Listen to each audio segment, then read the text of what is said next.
I had kind of a tough moment with a part of my audience in the lead up to the last election where I think it must have been September or something like that, where I looked at the polling and I said, listen, we can kind of feel whatever we want about the way this is going, but the polling is worse for Kamala Harris in the 7 key swing states than it was for Biden in 2020. It's worse than it was for Hillary in 2016. I'm just doing, it's not even arithmetic, it's just I'm looking at numbers and telling you what they are.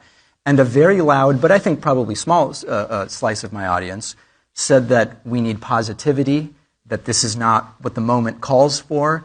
And it was a really interesting moment because I could have just gone back to, guys, this looks great, get out there. But yeah. it just wasn't what it was. And depending on where you are in your career and kind of like where your show is in terms of maturity, it could be very tempting to kind of go back to what's the easiest thing for your audience. And he's right. During the election, I would go out because I wanted to hear what people were saying. And I didn't get to do that when I was sitting on a big, shiny anchor desk unless they, teleported you into a certain place.